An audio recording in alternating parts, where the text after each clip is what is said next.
गाने की शुरुआत में एक लड़की को कुछ बच्चे तंग कर रहे होते हैं और तभी ही वहां पर एक लड़की आ जाती है और वो उसे बचा लेती है। उसके बाद वो दोनों दोस्त बन जाते हैं और फिर हमें दिखाया जाता है कि असल में एक लड़की ये सब सपना देख रही होती है और वो उठकर बोलती है, भला आज मुझे ये सपना क्यों आया। अब उसके बाद उसके दरवाजे की घंटी बजती है और जब वो दरवाजा खोलती है तो उसके सामने एक लड़का खड़ा होता है और वो यान को देखकर मुस्कुराता है। तभी वहाँ पर यान का पिता आ जाता है जो यान को उन दोनों से मिलवाता है और कहता है ये तुम्हारी होने वाली माँ है। जिस पर वो औरत कहती है कि ये मेरा बेटा है। और यान उनसे बोलती है कि आपका बेटा कितना बड़ा हो गया फिर भी आप कितनी यंग लगती हैं। इसके बाद हमें फ्लैशबैक का सीन दिखाया जाता है जहाँ क्लब में उसकी माँ ने बहुत सारी लड़कियों को बुलाया होता है और वो उन लड़कियों से कहती है जिसे भी मेरा बेटा चुनेगा मैं उसे 1 मिलियन दूंगी। इस पर तो वो लोग मान जाती है। फिर उनका बेटा उनमें से एक लड़की को चुनता है और यहाँ पर उस लड़की को लगता है कि मेरी तो लॉटरी लग गई, लेकिन दूसरे ही पल वो कहता है कि आज से तुम मेरी माँ हो। जो सुनकर तो वो हैरान हो जाती है। अब इसके बाद हमें प्रेजेंट सीन दिखाया जाता है जहाँ पर वो लोग लंच कर रहे होते हैं और ढेर सारी बातें करते हैं। अब अगले सीन में ये आन को सपना आता है कि वो एक रोमांटिक नाइट बिता रही होती है और वो उससे कहती है कि वो उसका बच्चा कैरी करना चाहती है और उसके बाद उसकी आंखें खुल जाती है और वो अपने आप से सवाल करती है कि ये सपना था कि हकीकत। अब इसके बाद वो लंच करने नीचे आती है और यहाँ पर वो जिन को देखकर उसे वही सपना याद आ जाता है जिस वजह से वो खाना उसके ऊपर गिरा देती है।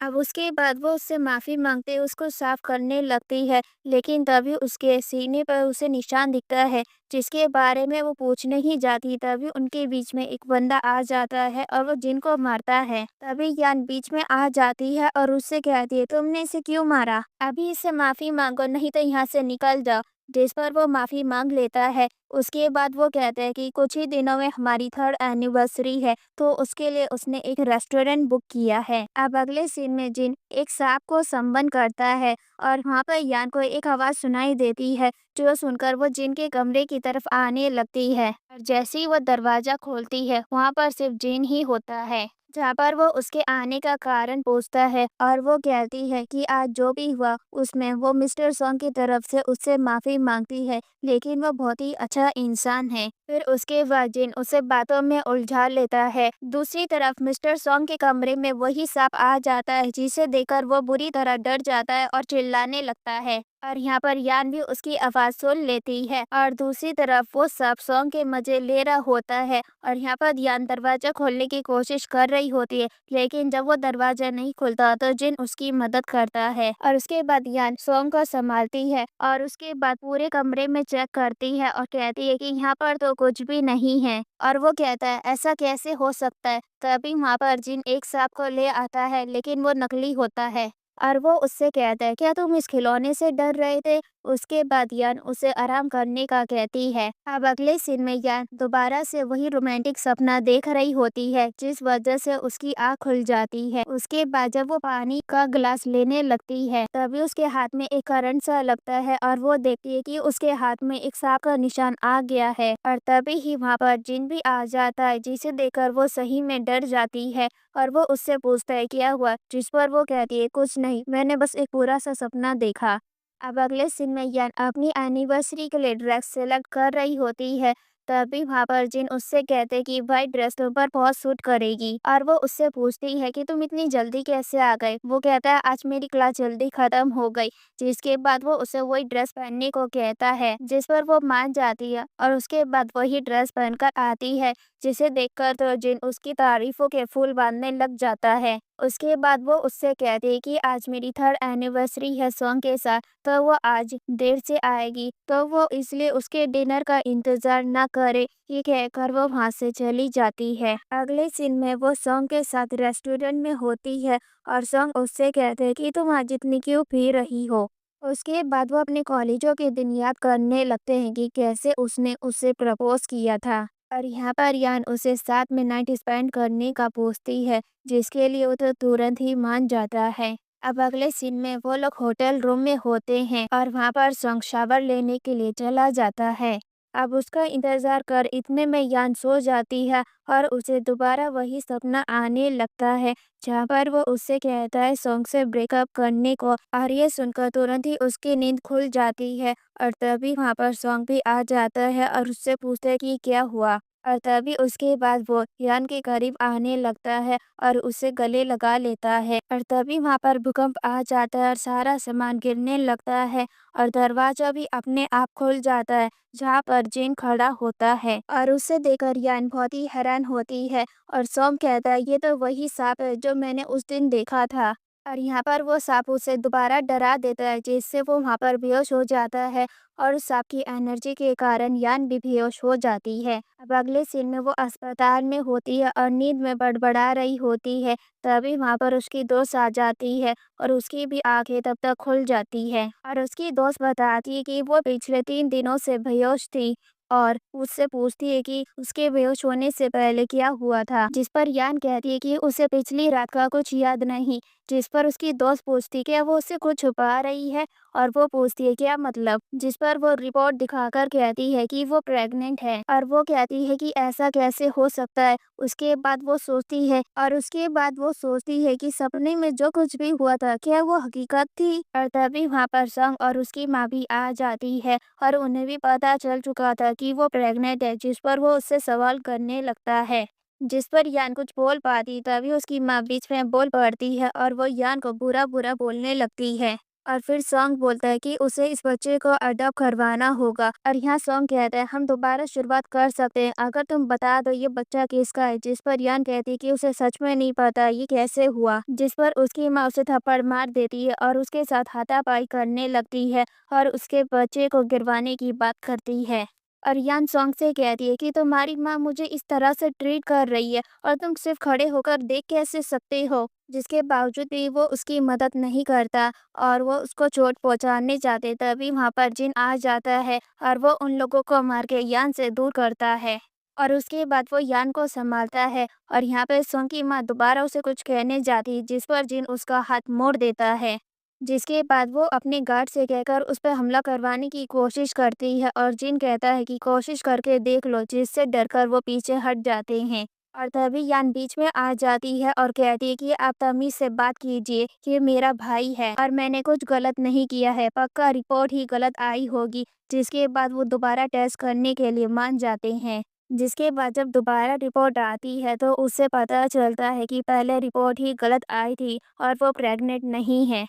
जिसके बाद सॉन्ग उससे माफ़ी मांगने लग जाता है और कहता है कि मुझे गलतफहमी हो गई थी। और यान कहती है कि तब तुम कहाँ थे जब तुम्हारी माँ मुझ पे झूठे आरोप लगा रही थी और मेरे बच्चे को गिराने की बात कर रही थी। और इसके बाद वो उसे माफ़ नहीं करती और उसे वहाँ से जाने के लिए कह देती है। अब अगले सीन में कुछ लोग एक औरत को जिनके पास पकड़ के लेकर आते हैं और हमें पता चलता है कि वो तो सोंग की माँ है और वो उसे पहचान जाती है और कहती है कि अगर उसने उसे कुछ करने की सोची तो उसकी फैमिली उसे छोड़ेगी नहीं। जिसके बाद वो सही में उसे चोट पहुंचाने लग जाता है और उसके बाद वो उसे एक फ़ोन मिला के देता है, जिस पे उसके पति कहता है कि उसकी कंपनी बैंकरप्ट हो चुकी है, वो अभी मिस्टर जिन से माफ़ी मांगे तो शायद वो बच सकते हैं। जिसके बाद वो उससे माफ़ी मांगने लग जाती है और वो कहते हैं कि वो उसे माफ़ कर देगा, लेकिन एक शर्त पर, कि वो अपने बेटे को किसी और लड़की को डेट करने के लिए कह दे। फिर इसके बाद अगले सीन में वो वैसा ही करती है और वो यान से ब्रेकअप करने को कहती है, लेकिन वो उसकी बात नहीं मानता। अब अगले सीन में सॉन्ग एक क्लब में आया होता है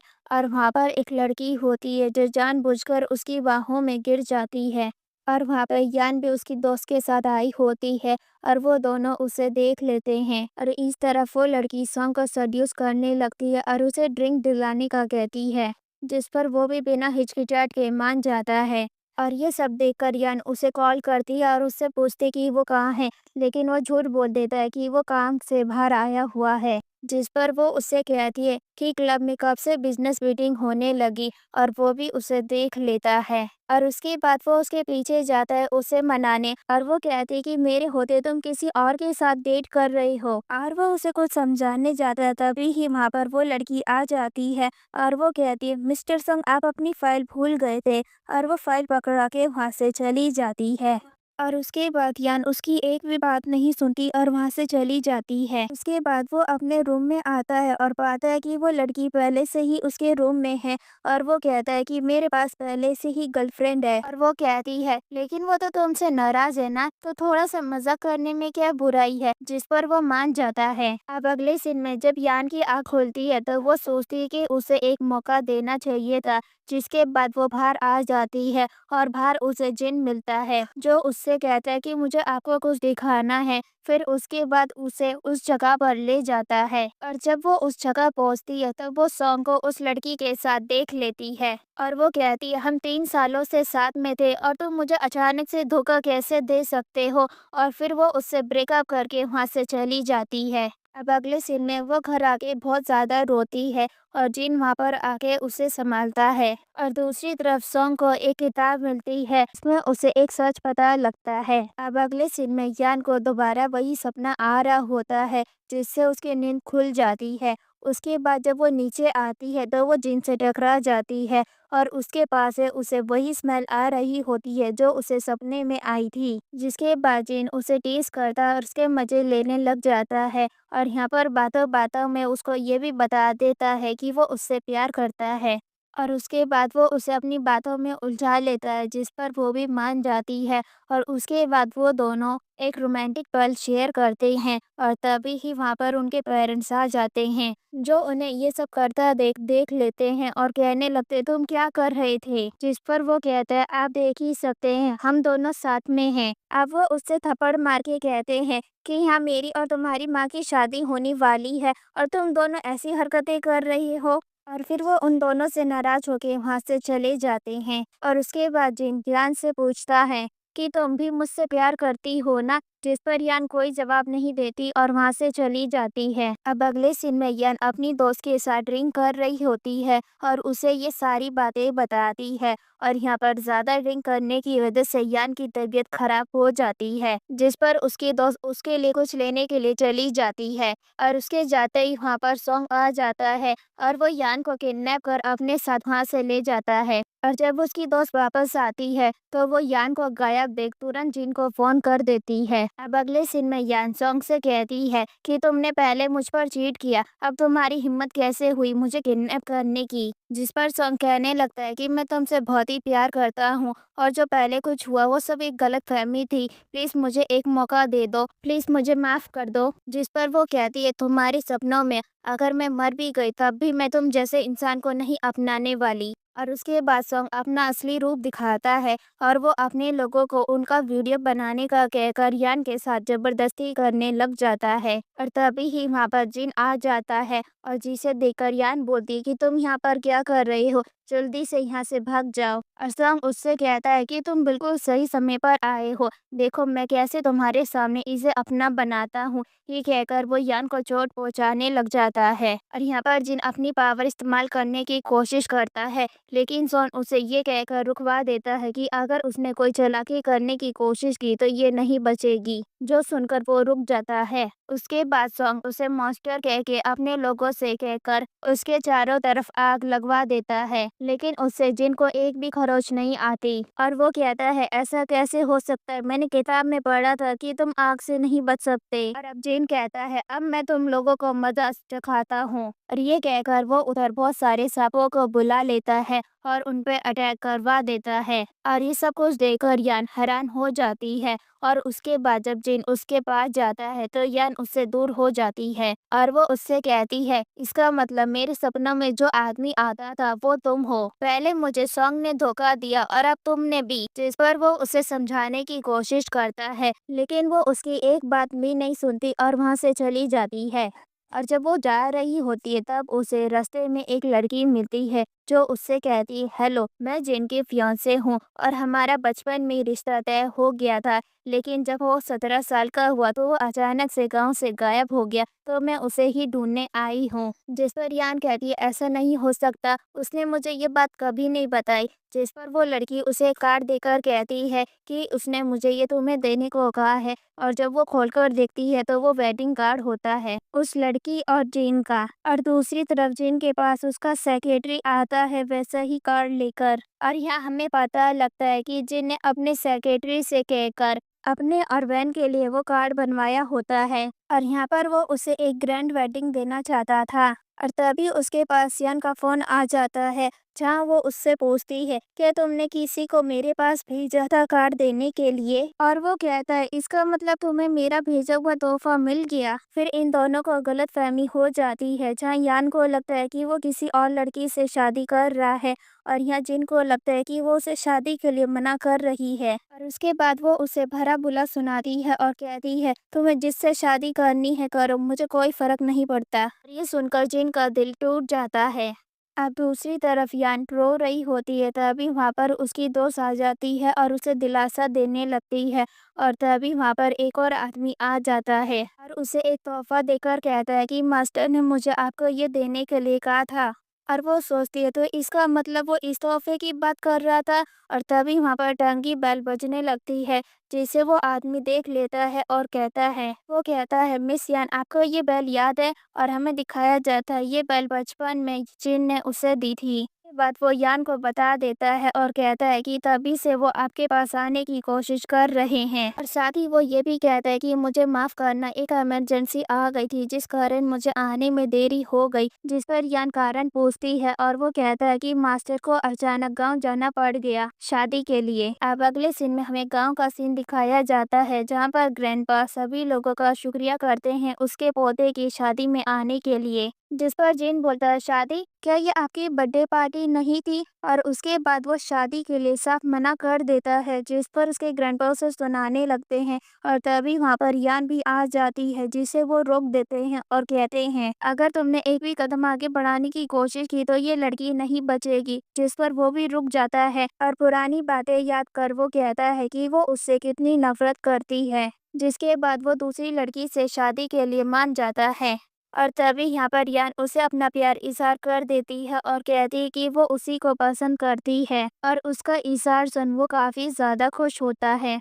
और इसके बाद वो अपने ग्रैंडपा की धमकियों के बाद भी अपनी पावर का इस्तेमाल कर उन्हें दूर कर देता है और सीधा यान के पास पहुंच जाता है। लेकिन इन सब के बावजूद भी उनके ग्रैंडपा नहीं रुकते और एक विस्ट को संबंध कर लेते हैं उन पे हमला करने के लिए। लेकिन यहाँ पर जिन भी काफी ताकतवर होता है और वो एक ही बारी में उस विस्ट को वहाँ से गायब कर देता है। जिसके बाद वो दोनों एक दूसरे के हो जाते हैं और किस करते हैं। और इसी के साथ ये ब्यूटीफुल स्टोरी यहीं खत्म होती है।